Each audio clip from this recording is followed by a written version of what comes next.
really, really tiny detail brushes, much smaller than this brush. And it's almost like I would need, if this was any tighter, I would need one of those much smaller brushes to get that little space. Again, that's what you're kind of trying to do with these projects, is start to learn how the different brushes might be useful in different areas. And really make sure you have a high level of craftsmanship as you do these first experiments. It's a significant part of your grade for this project is craftsmanship and how well you get the paint applied in these particular shapes. And you can see how that the split complement relationship, it does create a certain amount of visual interest. Now in this next section, you're doing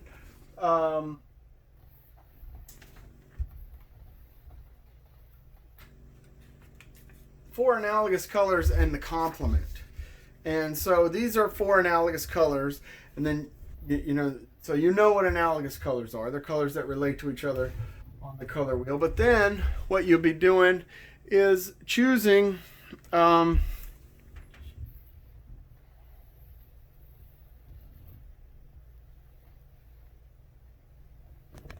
complement of one of those colors. Sorry. Let me slide this up just a bit so you can see what I'm up to. So, if you choose four analogous colors, let's say in this case we're going to start with red orange, and then we're going to go red orange to red violet to violet. So these will be our four analogous colors. You choose any four analogous colors you want, and then you just choose the complement of one of those colors. So I'm going to choose the complement of red orange, which is the color directly across the color wheel from it. That'll be blue green. So this is going to have 5 colors in it. 4 analogous colors, and then the complement of one of those colors. So these are my 4 colors, and this is 4 analogous plus 1 complement. And this is, analogous colors are used to unify the composition. These colors hold together the composition. Everything appears to go together because the colors are kind of like a family. They relate to each other. In this case, you have that same kind of family of colors, but then you can create a focal point in the composition by using one of the analogous colors. So I'm going to draw my color wheel down here like we're supposed to do. Make sure you can see that. You can't see it. I'm drawing my little color wheel down here. I'll use my brushes and my towel there. And push it up a little further. So we're going to draw a little color wheel down here. Yellow, red, blue, violet, orange, green. We're doing little triangles to make sure we're keeping our spacing good.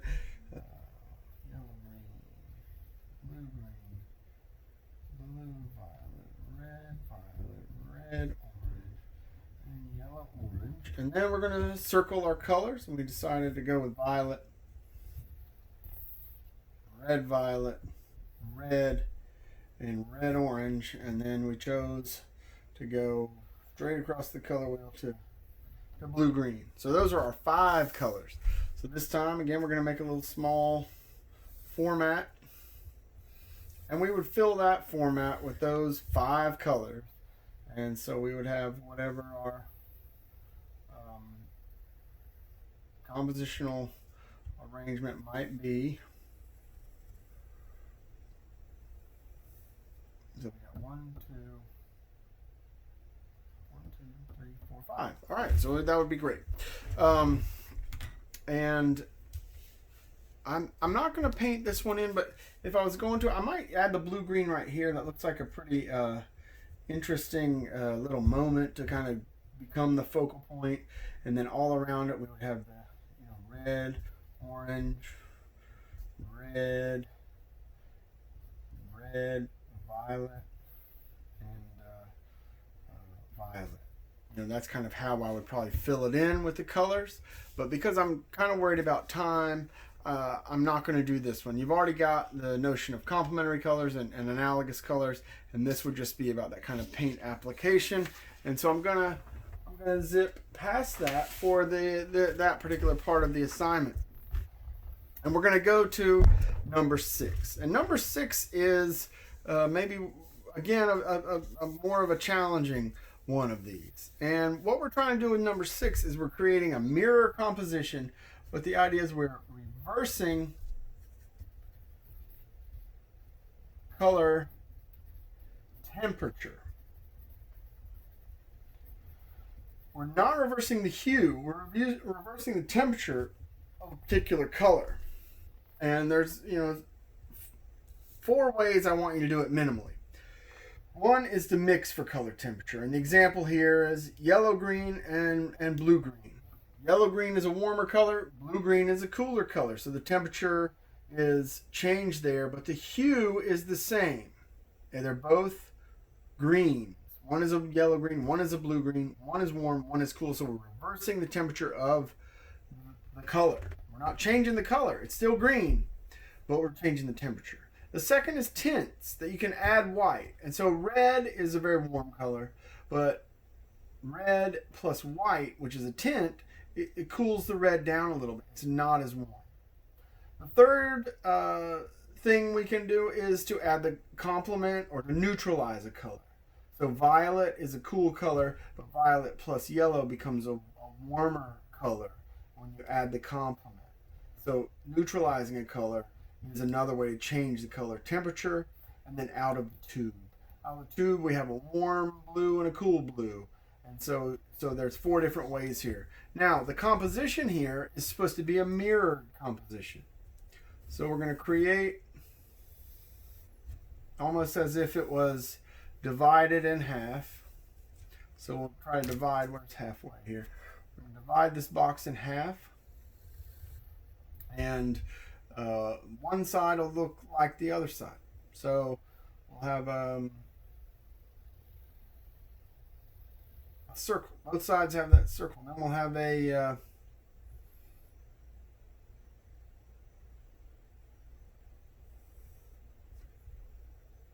line there. And then, so we got 1, 2, 3. We need one more thing that repeats on each side, and let's do let's get rid of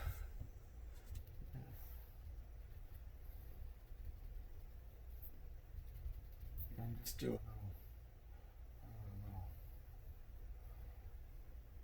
shape here. You can do any type of mirrored composition you want, but this side and this side, on either side of this line, if I folded this thing in half, it's mirrored and it looks the exact same way. So down here, in terms of reversing color temperature, we're going to write a little chart out. So we're going to do warm and cool. Our little chart here. So we got to do 4 of these. So 1, 2, 3, 4. So we're going to do the warm blue from the tube and the cool blue from the tube. We'll do let's do neutralize a color. What color neutralize? Let's do the warm will be orange, and then a neutralized orange, and then can you guys see that? Yes. Here we'll have red, and then red plus white, which we know is pink, and then up here we'll do yellow, green, and blue, green. And then we're going to apply these up here. So if those are our things that we're going by, then we'll start to apply these into the shapes here. So on these back shapes, we'll do these two little circles. Let's do our oh, I got to get the paint out of the tube again, right? If I'm going to do the two blues. So we have a warm blue and a cool blue. I don't need a whole lot of this for those little shapes. So I'm going to start with that. And here we go. If this is the cool side over here, we'll do the cool blue.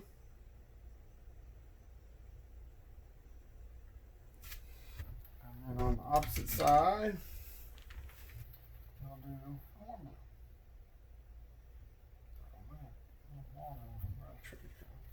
I can make my paint look watery and make my application of paint look less professional.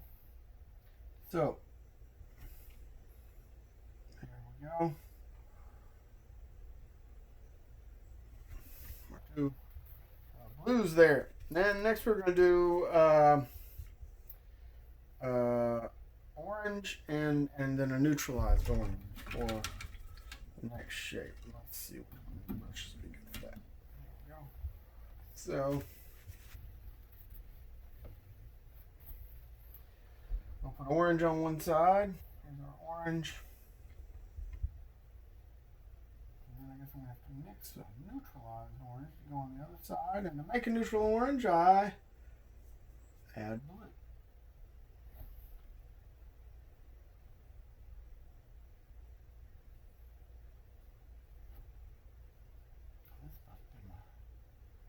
Side, but it doesn't matter as long as they're reversed on either side. We can see the color relationships happening. That is fine. Reversing the color temperature. Now, what some folks get confused into doing with this particular refinement is they reverse the color. So they say, I'll put orange on this side, I'll put blue on the other. Isn't that reversing the color? Well, that's not what this assignment is. This assignment is about reversing color temperature. Understanding that you can stay in the same hue and change the temperature of the color. There's orange, and now we need to mix a little bit of a neutral orange, which we already had a little bit of that right there, didn't we? So, whoa, way too much. We're going to have to go away from that spot. That's going to be too much. So where's my neutral? Make some neutral orange up here. It's going to be orange, but it's going to be less intense, kind of almost like it's oxidized or something. More of a grayish, aged orange. And that'll work. It might be time to spray the palette. It looks like maybe some areas, particular areas where the paint's getting flattened out, it will start to grow skin. It will start to flatten out. So we need to spray it every so often. Now let me get some neutralized orange here for the other side. Grab that, fill that in here. And this is the idea.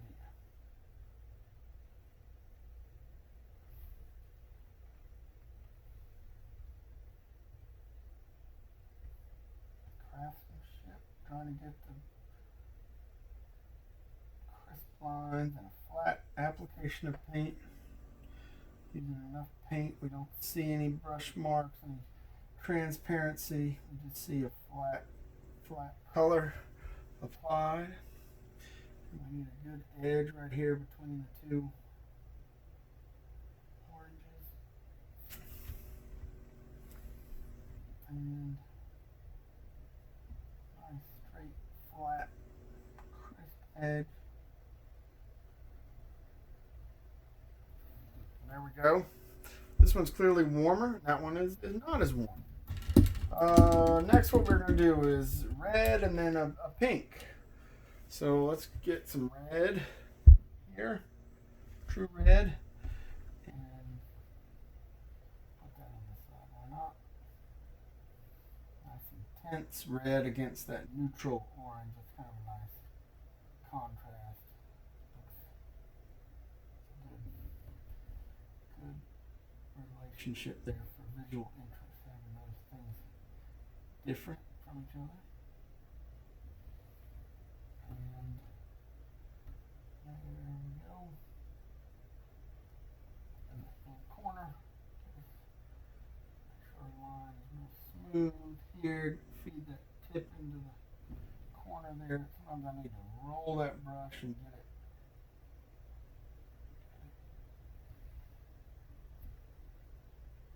pointy again so I can get it into those tight spaces. There we go. There's the red side. Now we need to make a little bit of pink. Now, I haven't used any white up until now. So where is that white paint hiding? Here it is. And just a little bit of that down here. Oh, that's way too much. And we're going to mix a little bit of red and white together here. Not a whole lot.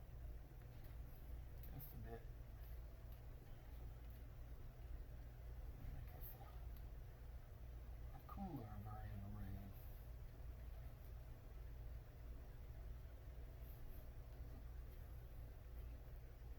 There's some pink. We mixed on our palette there, and we'll clean our palette knife off. I try to clean my palette knife each time as soon as I can, because once that paint starts to dry in there, much harder to get off. So we want to clean it pretty quickly. Clean that brush off and get my pink, and start rolling that thing. I'll put some of that paint down. I normally need a fair amount of it, but I roll it to get that point, and then I feed that point up into the corner and pull away.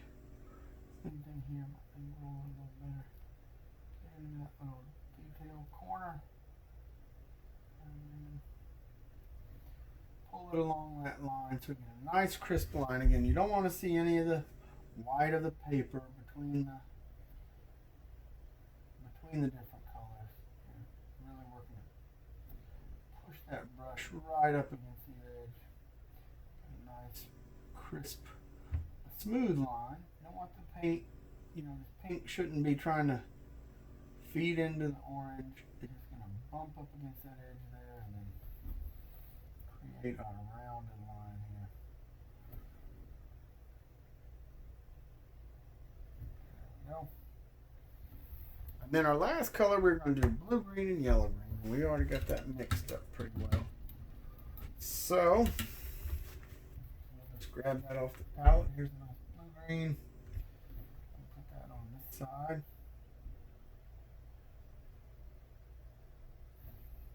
And make that point out of the brush.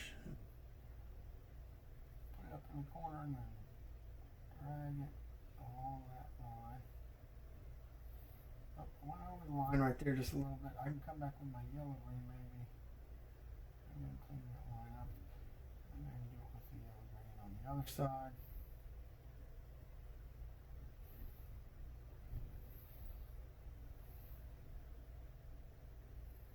Again, create my point, put it down there, and then pull the color away from there. Drag that line.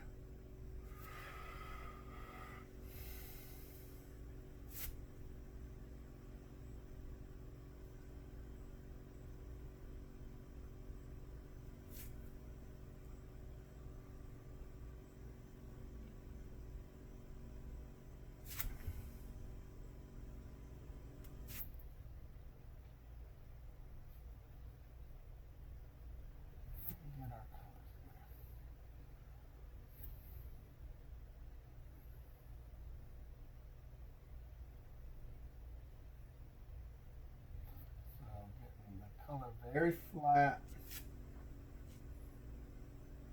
If your color is too watery, it's gonna kind of show the brush marks, and you don't want that.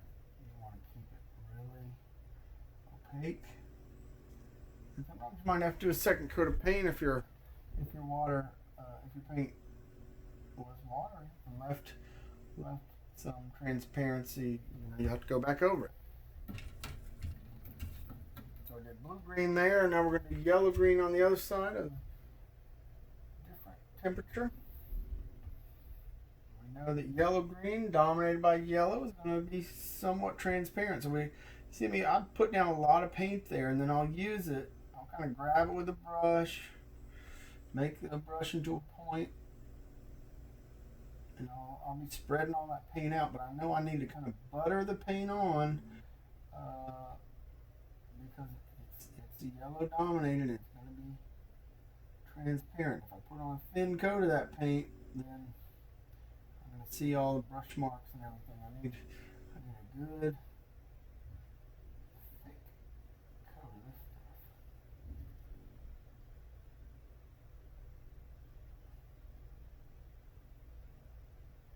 So, forming that point with the brush, going into these little detailed areas.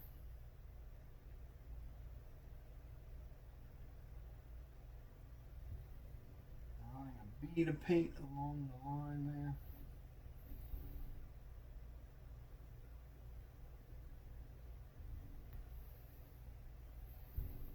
Put a little bit of red in there. Oh no!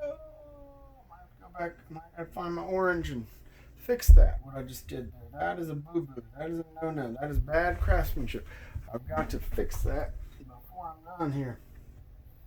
Yeah, I'm going to feed this brush up there. Pull that line away.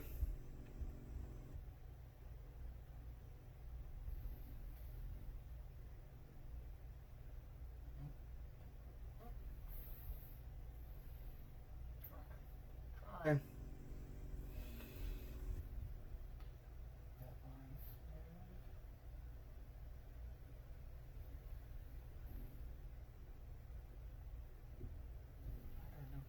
Repairs here. All right, let me fix that red. Dry my brush off a little bit. You don't want too much water on your brush. That can be a problem. Right there, the green kind of went into that red in a way I didn't want. So go back and clean up that line a little bit with the red. And that's something you can always do from either side. You can fix a line by just going back and painting it in. If your green sneaks into the red, you just get some more red and fix the details. The green has also gone into the neutralized orange here, so I'm glad I mixed up enough of this that I have the ability to paint back over that line and fix it up.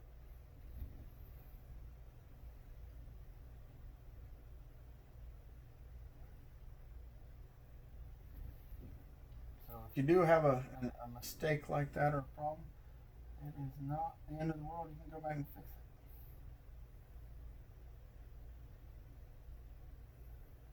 And that cleans up the line pretty well. So, the idea here is you're making these abstract compositions. I didn't paint this one in, but it would be completed the same way using these color relationships. Remember that as you do these, you need to keep the paint application kind of flat and neat. The colors, the edges between lines need to be really crisp, and you need to make your notations down in the corners. Put the title in the top of the exercises. Look up here, I made a horrible mess of that. Don't do that. Start out with your color wheel and then start to work on some of these color relationships. This hopefully this video, though lengthy, proves useful. You can work through your assignment and pause this and use it. And really, I think these exercises are a very effective way of introducing the color wheel and a lot of these color theory concepts that will go on to inform lots that we do in the painting class. I hope you have some fun doing this, and I look forward to seeing your exercises as you complete them. We'll see you again next time.